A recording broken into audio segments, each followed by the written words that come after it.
जय हिंद एवरीवन। हर एक पेरेंट का एक सपना होता है कि उनके बच्चे जो है वो लाइफ में सक्सेसफुल हों, बड़ी उपलब्धियां हासिल करें। ऐसी एक स्टोरी मैं आपके साथ शेयर करने जा रहा हूं आज से 2 साल पहले एक पेरेंट हमारे पास अपनी बच्ची को लेके आते हैं, सुहानी। बताते हैं कि वो पढ़ने में अच्छी है और उसका सपना है इंडियन आर्मी ज्वाइन करने का। And today we are very proud to announce that वही Suhani, she has been placed all India rank 24 in NDA final merit list। तो Suhani, first of all heartiest congratulation to you. Thank you sir. और कैसा feel हो रहा है आज? आज मेरे को बहुत अच्छा लग रहा है और ऐसा फीलिंग आ रही है कि आज एक्चुअली मैं कुछ अचीव किया है, क्योंकि पिछले 2 साल में जो भी अपॉर्चुनिटीज़ ली है मैंने, जो भी चैलेंजेस फेस किया है, उन सब से जो भी सीखा है मैंने, उन सबको वर्थ इट बना पाई हूँ। और आगे जो जो अपॉर्चुनिटीज़ आएंगी, जो जो सीखने को मिलेगा, उन सब के लिए अपने आप को प्रिपेयर भी कर रही हूँ।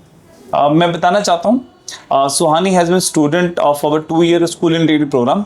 2 साल में 10th के बाद 11th 12th सुहानी ने हमारे साथ में किया। और over the 2 year we have seen lot of transformation in the personality of Suhani.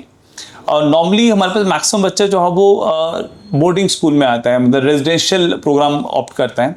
But सुहानी क्योंकि मोहाली से बिलोंग करती थी, yes, तो सुहानी के पास ऑप्शन नहीं था, तो she was a day scholar.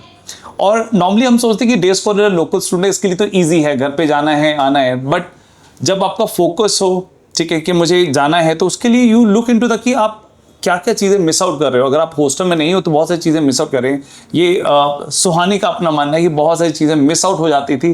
तो उसके लिए डे स्कॉलर स्टूडेंट के लिए क्या क्या चैलेंजेस रहते हैं और हाउ शी ओवरकेम, तो हम सुहानी से ही जानना चाहते हैं। तो सुहानी, हाउ वाज द जर्नी, जो 2 साल की जर्नी रही निम्बस के साथ में, वो कैसी रही आपकी? जैसे आपने बताया सर कि मैं मोहाली से बिलोंग करती हूँ, तो मेरे को रोज़ अप डाउन करना पड़ता था जो कैंपस था वहाँ तक। तो एक तो टाइम मैनेजमेंट का डिफरेंस आ जाता है। मेरे को सुबह जल्दी उठना पड़ता था। सुबह 7:30 में घर से निकल जाती थी, 1 hour ट्रैवल करती थी। फिर पहले स्कूल की क्लासेस लगाना, उसके बाद कपड़े चेंज करना, उसके लिए अलग बैग लेकर जाती थी। कपड़े चेंज करके निम्बस की क्लासेस लगाना, फिर स्पोर्ट्स सेशन होता था 1 घंटा, वो करना। और उसके बाद 6:30 कैंपस से निकलती थी, फिर 1-1.5 घंटा ट्रैवल करो, घर पहुँचो। तो एक तो जैसे डे स्कॉलर्स होते हैं वो फिज़िकली और मेंटली बहुत एग्जॉस्ट हो जाते हैं इस चीज़ की वजह से। और जो टाइम मैनेज करना पड़ता है उनको, कि आपको बाहर की चीज़ें भी मैनेज करनी है, पढ़ाई भी मैनेज करनी है, और जो एक्स्ट्रा चीज़ें हॉस्टलर्स कर पा रहे हैं अपने फ्री टाइम में, आपको उन चीज़ों के साथ भी कोप अप करना है। जैसे कि हर संडे साइकिलिंग होती थी, अलग अलग कॉम्पिटिशन्स होते थे, स्पीच कॉम्पिटिशन्स, डिबेट कॉम्पिटिशन्स, और स्पोर्ट्स इवेंट्स भी होते थे। तो उसमें भी अपने आप को एक्टिव रखना, अलग अलग चीज़ों में पार्टिसिपेट करना, तो वो चीज़ें भी बड़ी चैलेंजिंग हो जाती थी। क्योंकि एज अ डे स्कॉलर आप इतनी दूर से जा रहे हो, फिर आपको जो हॉस्टलर हैं बच्चे, उनके साथ भी कोऑर्डिनेट करना है कि जो वो डिसीजंस ले रहे हैं, आपको तो लेट ही पता लगता है कि उन्होंने ये डिसीजन ले लिया है, तो आपको फिर उसके हिसाब से एडजस्ट भी करना है। तो ये कुछ चीज़ें थी जो एज अ डे स्कॉलर उन्होंने मेरे को बहुत अच्छी तरह शेप भी किया।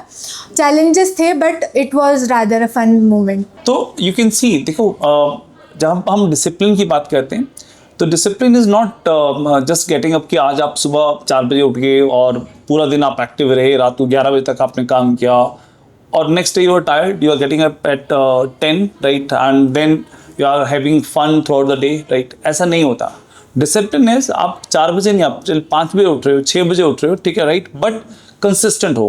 आज आप रात को 11 बजे तक काम कर रहे हो, but next day again you are starting up 5 AM, next day again you are starting up the 5 AM। Daily की जर्नी है। मैं बताना चाहता हूँ, सुहानी के साथ में कई बार ऐसा होता था कि स्कूल में ऑफ है, छुट्टी है, ठीक है, बट एक छोटा सा एक्टिविटी है, सपोज कि स्पीच कंपटीशन है, राइट, आना है, स्पीच देनी है। वो 3 मिनट की स्पीच के लिए 2.5 घंटे का ट्रैवल है, ठीक है, 1 सवा घंटा आना है, ट्रैवल करना है, वापस जाना है। तो sometime we use to think कि भाई यार तुम आ रहे हो इतनी दूर से और किस लिए, सिर्फ एक 3 मिनट की स्पीच देनी है। But it is not just about कि आपकी स्पीच 3 मिनट की है, बट बीइंग ए लिसनर, जब आप सुनते भी हो देन आल्सो यू लर्न, ठीक है। और यही डिसिप्लिन है जो चीज़ें आपको यही एक डिसिप्लिन है जो आपको बाकियों से अलग करता है, that you are consistent with your efforts. और वो कंसिस्टेंसी के साथ में भी डेली आप एक बेटर पर्सन जो वो बनते जाते हैं। तो सुहानी आपका 2 साल अपने प्रिपरेशन किया, ठीक है। Yes, sir. और एक इंटरेस्टिंग फैक्ट है जो मैं ऑडियंस के साथ शेयर करना चाहता हूँ, ठीक है। तो सुहानी जब 12th में थी, she clear her NDA written examination first attempt में क्लियर किया, और somehow she was conference out, last stage तक पहुंची बट कॉन्फ्रेंस आउट होगी। Again she clear the NDA written examination, she was all India rank 315 rank था, ठीक है। But girls की सीट्स लिमिटेड होती हैं, तो she was merit out and again getting up, फिर से अपने आप को गैदर करना, ठीक है। एंड थर्ड अटेम्प्ट में she clear the NDA written examination with a good score, and then SSB में भी एक एक्सेप्शनल एफर्ट रहा। Your score was 468 marks, right? Yes. So that's मतलब average score जो आपको 380, 390 होता है, 468 marks in SSB interview, right?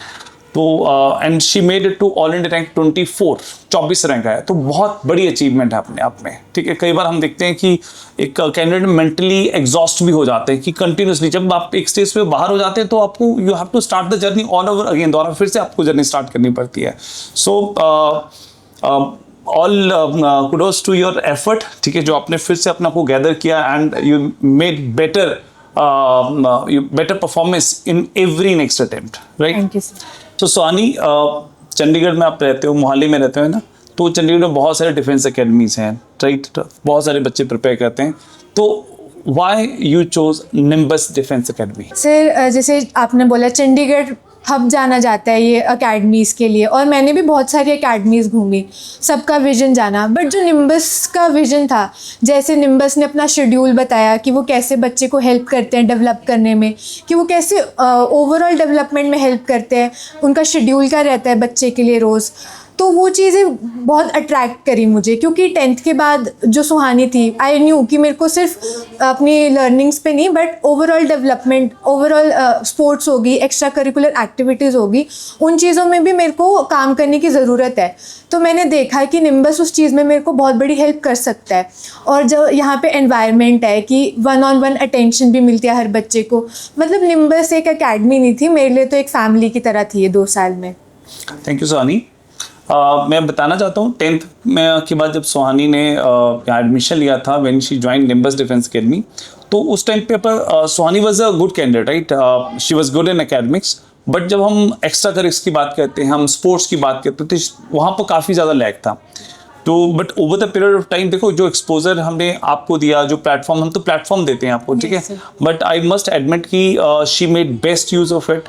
जहाँ पर भी जो भी एक्टिविटी हो, चाहे वो विजय दिवस के स्पीच कंपटीशन हो, चाहे वो कल्चरल एक्टिविटीज़ हो, जहाँ पर भी अपॉर्चुनिटी मिली, she made best effort, right? मतलब एक अपने आप को एक कंफर्ट जोन से बाहर निकाल के आपने जो है वो उनमें पार्टिसिपेट किया, और उस पार्टिसिपेशन से ही आप ग्रो करते हो। ऐसा नहीं कि एक्टिविटी हो रही है, आप बैठ गए, आप ऑडियंस में बैठे हो, तो that doesn't work out. But basically you have to come as a leader, आपको इनिशिएटिव लेने पड़ते हैं, आपको स्टेज के ऊपर फेस करना पड़ेगा, ठीक है, देन यू विल ग्रो। तो यंगस्टर्स के लिए जो भी एनडीए एग्जाम या फिर डिफेंस फोर्सेस में ऑफिसर बनना चाहते हैं, तो उनके लिए एक बहुत क्लियर से मैसेज है, राइट? अपने आप पे काम करना शुरू करो, जैसे सुहानी ने अपने आप को बिल्डअप किया है। सुहानी, आपकी फैमिली में कौन कौन है? सर मेरी फैमिली में मेरे पेरेंट्स और मेरा एक बड़ा भाई है। तो any defence background, anybody from family in defence forces? No sir, मतलब पापा डिस्ट्रीब्यूटर का काम करते हैं, मम्मा हाउस मेकर हैं, भाई खुद अभी स्टडीज़ कर रहा है, तो डिफेंस बैकग्राउंड नहीं है। तो कभी माइंड में क्वेश्चन आया? कई बार हमसे पूछते हैं कि हमारे फैमिली में कोई डिफेंस में नहीं है, तो क्या बच्चा कर पाएगा, डिफेंस में जा पाएगा, नहीं जा पाएगा? कभी क्वेश्चन मार्क था माइंड में? नहीं सर, जैसे निम्बस ने मेरे को क्लियर रखा था कि मेरे में वो पोटेंशियल है, और जो ये बात आती है कि सिविलियन बैकग्राउंड के बच्चे नहीं जा पाते, ये एक मिथ ही है, क्योंकि आप उस चीज़ के लिए ज़्यादा एस्पायर करते हो, उस लाइफ के लिए ज़्यादा एस्पायर करते हो, तो आप अपने आप पे, आपको पता होता है आपको अपने आप पे ज़्यादा काम करना है, तो वो चीज़ आपको पुश देती है एक मेरे हिसाब से तो। और जैसे कि एक ड्रीम था, मेरी मम्मा भी जैसे नेवी में थे, एनसीसी नेवी में थी, तो उनका भी सपना था कि वो जा पाए, बट उस टाइम पे उतनी गाइडेंस नहीं होती थी, बट मेरे पास एक अपॉर्चुनिटी थी, एक प्लेटफॉर्म भी था निम्बस के थ्रू, तो मेरे को लगा कि मैं जा सकती हूँ। तो आप 10th के बाद अपनी जर्नी स्टार्ट करी एनडीए के लिए निम्बस के साथ में, तो व्हाट वाज द मोमेंट, कब आपने डिसाइड किया कि मुझे एनडीए में ही जाना है? सर जब बोर्ड्स के पेपर चल रहे थे, 10th के बोर्ड एग्ज़ाम्स चल रहे थे, मेरे को उसी मोमेंट पे डिसाइडेड था कि जैसे ही बोर्ड्स ख़त्म होंगे मेरे को नॉन मेडिकल लेनी है और उसके साथ साथ एनडीए की प्रिपरेशन करनी है। क्योंकि जब एनडीए का नोटिफिकेशन आया था मैंने सब कुछ पढ़ लिया था, एलिजिबिलिटी मेरे पास कितना अटैम्प्ट है, तो वो सब हो गया था और मेरे को पता था कि मेरे को अब आगे क्या करना है। क्योंकि मेरे को गाइडेंस भी चाहिए थे तो उसके लिए निम्बस था, और अपने आप पे जो जो काम करना था उसमें भी निम्बस ने बहुत हेल्प करी है। तो after 10th you started the journey, youngsters के लिए क्या मैसेज देना चाहते हो? बहुत सारी यंग गर्ल्स हैं हु वांट टू एस्पायर। मुझे लगता है कि बॉयज से ज़्यादा गर्ल्स में बहुत ज़्यादा मोटिवेशन है डिफेंस फोर्स ज्वाइन करने के लिए, but unfortunately number of seats limited हैं। But yes, you have to be the best among the best. अगर आप बीइंग अ गर्ल आप डिफेंस फोर्सेज में एनडीए के थ्रू जो है वो एंट्री चाहते हैं तो गर्ल्स के लिए क्या मैसेज देना चाहते हो कि मतलब अगर आपको एनडीए में ज्वाइन करना है, what is the right time to start your preparation? So first of all, it is hard but not impossible for girls. And the right time to start, जब आपने डिसाइड कर लिया, 10th के बाद is an ideal time to start. आपके पास ample amount of time भी है, आपके पास फिर वहाँ पे अलग अलग प्लेटफॉर्म्स भी आ जाएंगे। 10th के बाद आप अलग अलग चीज़ों में पार्टिसिपेट भी कर सकते हो, जैसे स्पीच कॉम्पिटिशन्स थे, ट्रैकिंग वगैरह में भी आप फिज़िकली अपने आप को कंट्रीब्यूट कर सकते हो। तो 10th के बाद जो है आप का एक माइंडसेट बन जाता है कि आपको इस पाथवे पे जाना है, तो आपको बहुत हेल्प रहती है। और रिटर्न के लिए भी जैसे जो 3-4 महीने का टाइम होता है, अगर आप अपने आप को पूरी तरह उस चीज़ में डेडिकेट कर देते हो तो 3 to 4 months for return is enough. और एसएसबी के लिए जब आपने डिसाइड किया है कि आपको एनडीए जाना है, आपने इतनी बड़ी करियर अपॉर्चुनिटी ग्रैब करनी है, तो आपको उसी पॉइंट पे डिसाइड कर लेना चाहिए कि आपको अपने आप को उस तरह से बिल्ड करना शुरू कर देना है। जैसे कि न्यूज़पेपर रीडिंग हो गई, स्पोर्ट्स में पार्टिसिपेशन हो गया, एक्स्ट्रा करिकुलर एक्टिविटीज़ में पार्टिसिपेशन हो गया, क्विजेज़ हो जाते हैं। इन सब से आपकी पर्सनालिटी तो डेवलप होती है, बट आपका कॉन्फिडेंस हो गया, आपका बेस ऑफ नॉलेज हो गया, ये सब भी बहुत डेवलप होता है जो आपको बाद में जाके एसएसबी में बहुत काम आता है। एब्सोल्युटली। बेसिकली व्हाट हैपेंस कि जब हमने एनडीए की बात करें या इवन किसी भी एंट्री की बात करें, जब आपने इंडियन डिफेंस फोर्सेस में जाना है तो आपको एसएसबी इंटरव्यू तो फेस करना ही पड़ेगा। और एसएसबी इंटरव्यू में जब हम बात करते हैं, basically it is the way of life you have lived in the past. जिसका आपने पास्ट में कैसी लाइफ जी है वो उसी के रिफ्लेक्शन जो वो एसएसबी इंटरव्यू में रहती है, चाहे वो साइकोलॉजी हो, चाहे वो जीटी हो, चाहे वो पर्सनल इंटरव्यू रहता है। तो I must say to all the youngsters जो भी नेशनल डिफेंस एकेडमी टारगेट कर रहे हैं कि इंडिया में जाना हमने, ठीक है, स्टार्ट वर्किंग द मोमेंट, जैसे सुहानी ने कहा, the moment you decide to go for NDA, काम करना शुरू कर दो। न्यूज़पेपर रीडिंग और जो एक्स्ट्रा करिकुलर एक्टिविटीज़ में उनमें पार्टिसिपेट करना स्टार्ट कर दो। देखिए मैं आपको एक और बड़ा एक आयरॉनिकल फैक्ट है, बट ठीक है, एक माइंडसेट आपको क्लियर हो जाएगा कि लेवल ऑफ कंपटीशन क्या है। सैनिक स्कूल का बच्चा, जैसे पूरी स्टेट में एक सैनिक स्कूल होता है, तो पूरी स्टेट का जो बेस्ट स्टूडेंट होते हैं, टेस्ट होता है, रिटन टेस्ट होता है, वो क्वालिफाई करने के बाद वो बच्चे जो है वो सैनिक स्कूल ज्वाइन करते हैं। राष्ट्रीय मिलिट्री स्कूल, पूरे इंडिया में 5 मिलिट्री स्कूल्स हैं, उसमें टेस्ट होता है, वो टेस्ट के बाद जो बेस्ट लॉट है दे ज्वाइन द राष्ट्रीय मिलिट्री स्कूल्स। और वो बच्चा 6th क्लास ऑनवर्ड्स अगले 7 साल के लिए एनडीए और एसएसबी इंटरव्यू के लिए प्रिपरेशन करता है। तो अल्टीमेटली जब आपका एसएसबी इंटरव्यू आएगा तो you will B fighting, you will be having competition with these candidates, right, जो पिछले 7-8 ईयर से अपने आप को एसएसबी के लिए प्रिपेयर कर रहे हैं। तो अगर आप राइट नो आप किसी भी स्टैंडर्ड में हैं, प्रॉब्ली अगर आप एनडीए के बारे में सोच रहे हैं, you must be 6th 7th 8th 9th 10th में होंगे, ठीक है, स्टार्ट वर्किंग ऑन योरसेल्फ, अपने आप पे काम करना और कुछ नहीं है, ठीक है, just start working on yourself, अपने आप पे काम करेंगे, you will make it. Suhani, it was your 3rd attempt at NDA, है ना, राइट, क्लोज एनफ, राइट, पहले 3 क्लोज रहे, ठीक है। मैं जस्ट जानना चाहता हूँ कि हाउ वाज द फीलिंग, मतलब वो तीनों अटेम्प्ट में what went through your mind, ठीक है, हम भी आपके साथ में थे, we are also thinking about कि व्हाट्स गोइंग ऑन, किस तरह से अप्स एंड डाउन्स रहे हैं, ठीक है, तो जस्ट वांट टू अंडरस्टैंड वो जो टफ फेज आपने फेस किया है। सर पहली बात, जब फर्स्ट टाइम रिटन क्लियर होता है तो सबको होप्स हाई होती है कि 12th अपीयरिंग में एसएसबी भी क्लियर हो जाएगा और 12th क्लियर करते आप एनडीए ज्वाइन कर लोगे। बट रिटर्न क्लियर हो गया, उसके बाद आप एसएसबी के लिए जाते हो, वहाँ पे एकदम अलग एनवायरनमेंट मिलता है, क्योंकि आपका कंपटीशन जो आता है वो आपसे भी ज़्यादा प्रिपरेशन करके आते हैं, आपको उनके साथ compete करना है। आप फिर आप देखते हो कि वहाँ पे जो लेवल आ रहा है आपका लेवल उतना है या नहीं है। तो जब पहली बार कॉन्फ्रेंस आउट हुई तब मेरे को लगा कि अब रिटर्न की तैयारी फिर से करनी पड़ेगी, सब ज़ीरो हो गया। और ऊपर से 12th के बोर्ड्स 1 महीने में ही थे, अप्रॉक्स 1 महीने का टाइम था, और उसकी भी तैयारी बिल्कुल नहीं करी थी, क्योंकि अपने आप को एसएसबी के लिए प्रिपेयर करने में मैंने ज़्यादा फोकस किया था। तो 12th के बोर्ड्स को भी मैनेज करना था, वो मैनेज हुए। चलो फिर बोर्ड्स के बाद 1 महीने का टाइम था अगले रिटर्न के लिए। फिर रिटर्न की तैयारी और अच्छे से करी, ताकि इस बार कोई भी स्कोप ना रहे गलती का, या फिर कोई भी लैग ना रहे। तो रिटर्न की तैयारी और अच्छे से करी। फिर एसएसबी फिर से देने गए, और इस बार इलाहाबाद में रेकमेंड भी हो गए। तो रेकमेंड होने के बाद आपको ये लगता है कि अभी भी रेस में हैं हम उन 24 सीटों के लिए अभी भी रेस में हैं, कि हम अभी भी कर सकते हैं। तो खुशी भी होती है कि आपने इतनी मेहनत करी, एक फेलियर के बाद भी आपको रिकमेंडेशन मिली।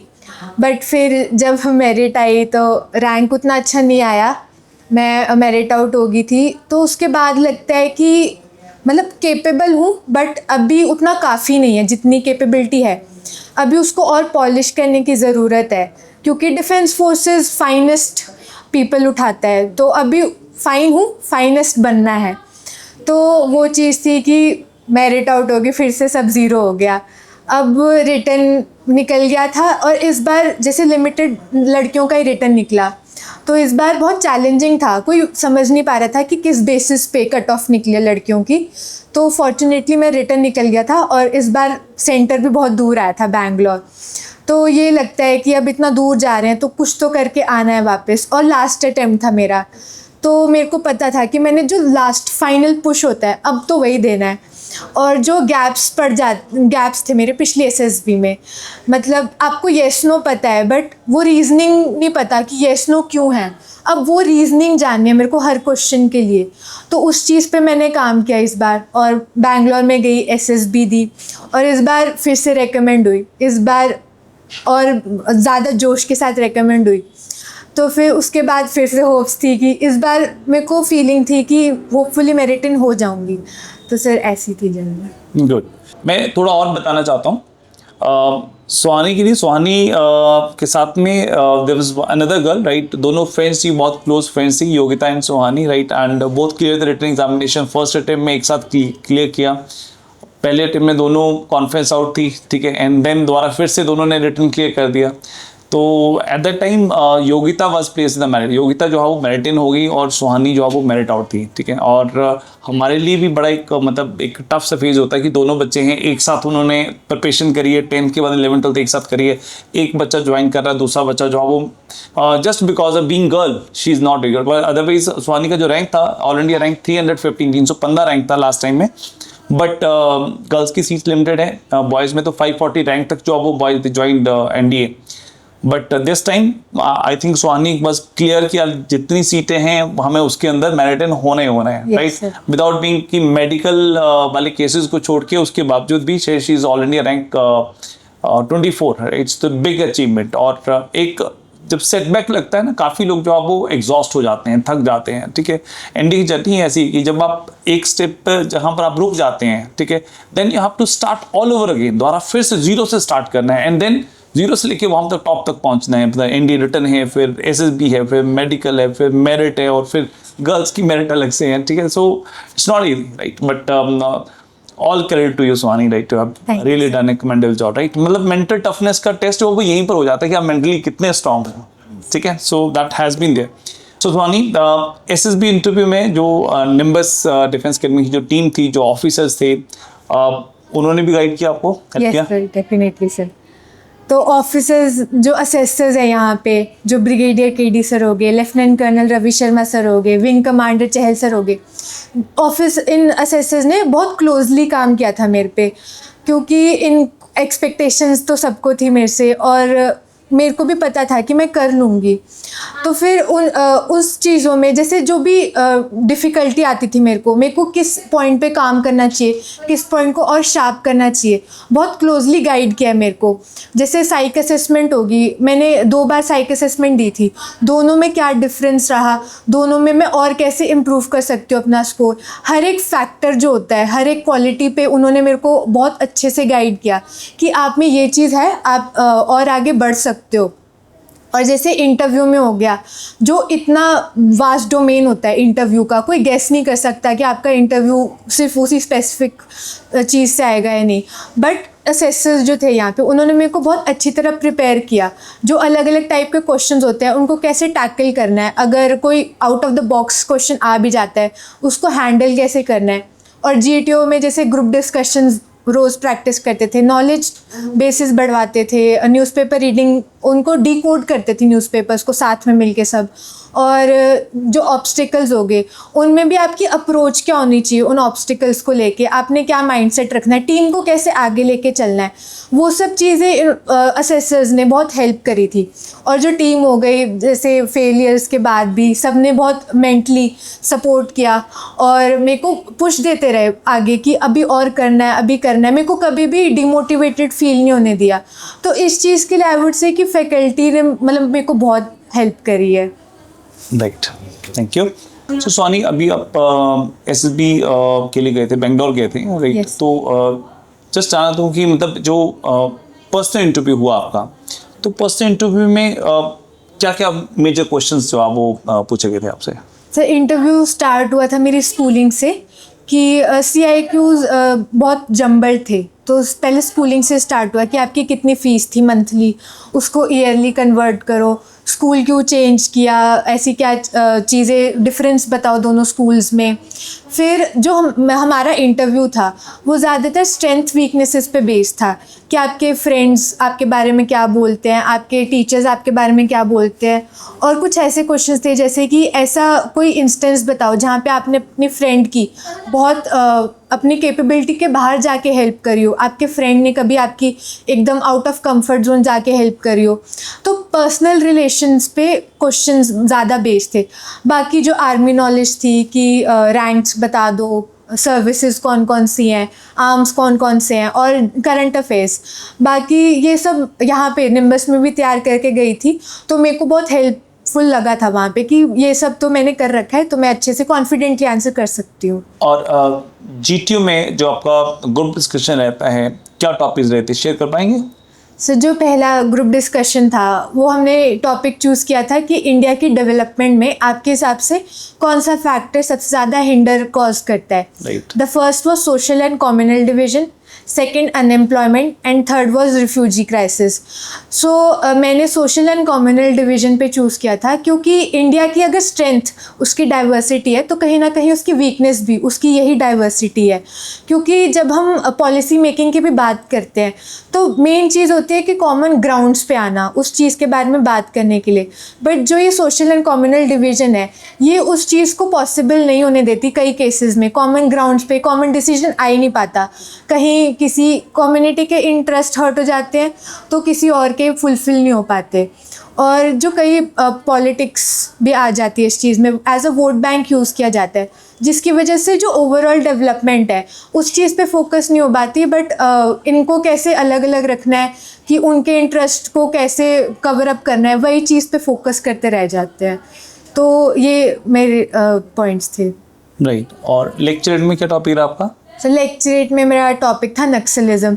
मैं सुबह ही अपने जो ग्रुप में होते हैं बच्चे उनको पढ़ा रही थी नक्सलिज्म, और फिर बाद में मुझे लेक्चरेट कार्ड में भी वही टॉपिक आ गया तो मेरे को बहुत अच्छा लगा था। मतलब आप वहाँ जाके पढ़ा रहे थे? Yes. मतलब आप इतना प्रिपेयर थे कि वहाँ पर जो बाकी कैंडिडेट थे उनको बता रहे थे कि इसके ऊपर अगर आ जाए तो Yes. कैसे होता है ना? सर क्योंकि कुछ टॉपिक्स होते हैं जिनका ओवरऑल नॉलेज सबको होती है, बट जैसे कि यहाँ पे मेरे को फैक्ट्स एंड फिगर्स बेस्ड बहुत हेल्प करी गई थी कि स्टार्ट किसने किया था, कौन मेन लीडर थे, तो वो चीज़ें ज़्यादातर बच्चों को नहीं पता होती हैं। तो मैं वही चीज़ें कन्वे करी थी, बाकी बच्चों को समझा रही थी कि ये चीज़ें एज अ लेक्चरेट में बहुत हेल्प कर सकती हैं अगर किसी को टॉपिक आ गया तो, क्योंकि जब हमारा लेक्चरेट फैक्ट बेस्ड होता है फिगर, तो कोई सामने वाला इंटरेस्ट भी लेता है फिर सुनने में कि कुछ तो अलग बताया जा रहा है।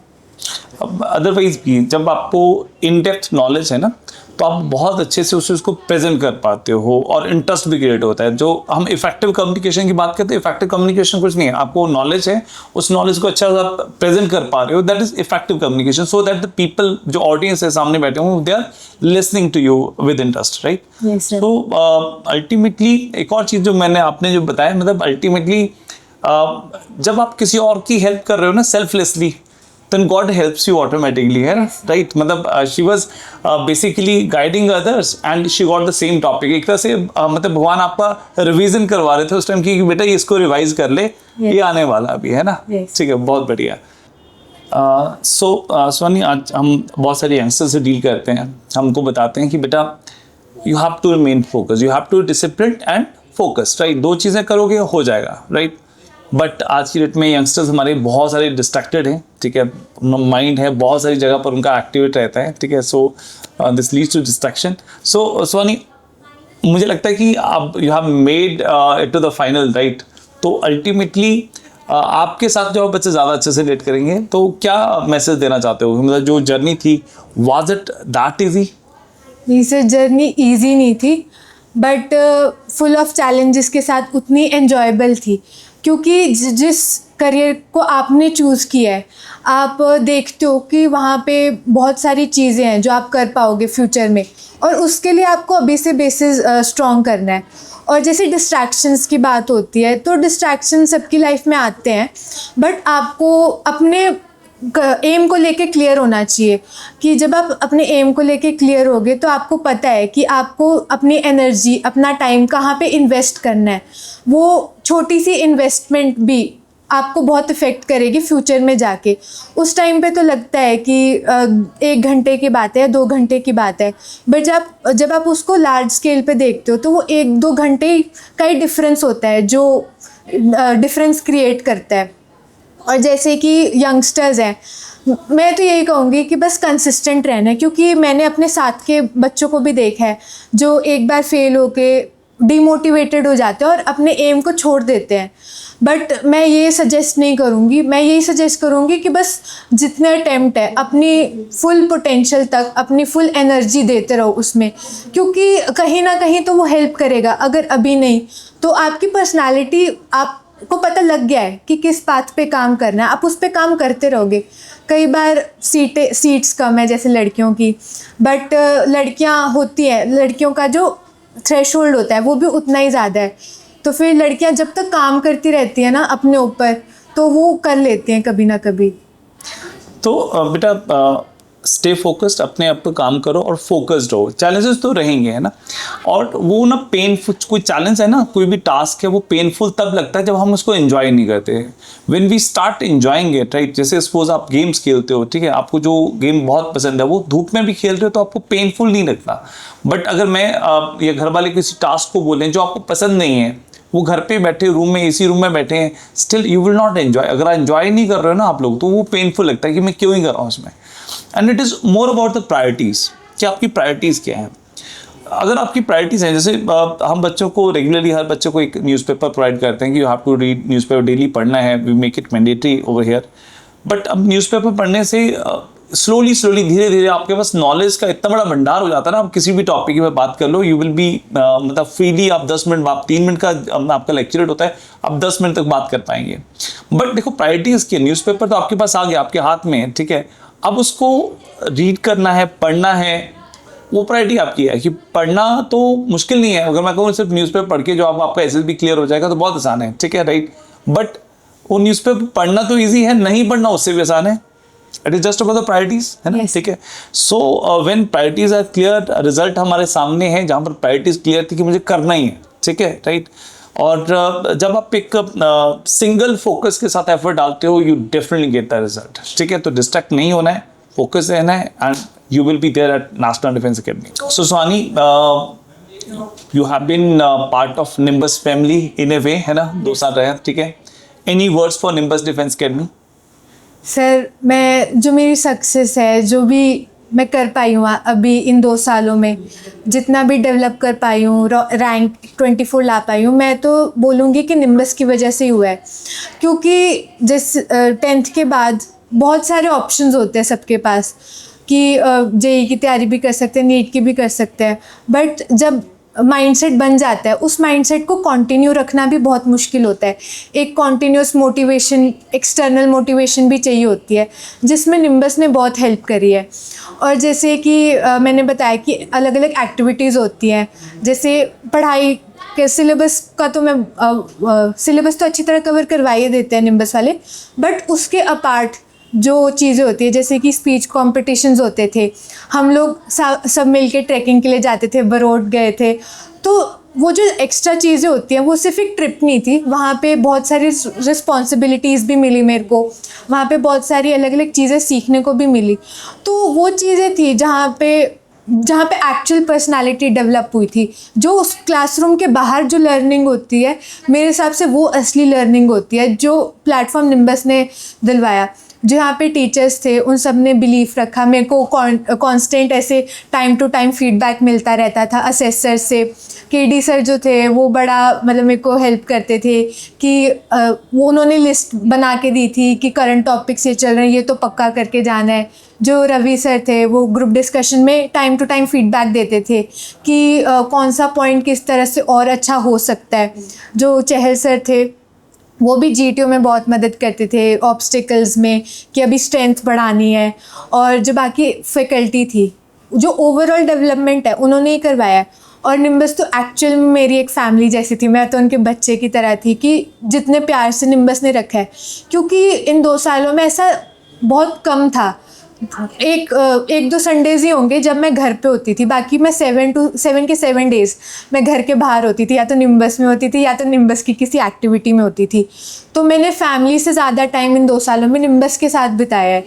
तो वो चीज़ें मेरे को बहुत अच्छी लगती हैं कि मेमोरीज़ भी बनी, सीखने को भी मिला, और आज जहाँ पे हूँ वो आपकी वजह से ही मुझे। Thank you very much Suhani. So I can say कि 2 साल पहले की सुहानी और आज की Suhani is a different person, yes sir. right? So wish you all the best, Swani, and would like to see you as an officer 3 years down the line. Yes sir. All the best. Thank you so much.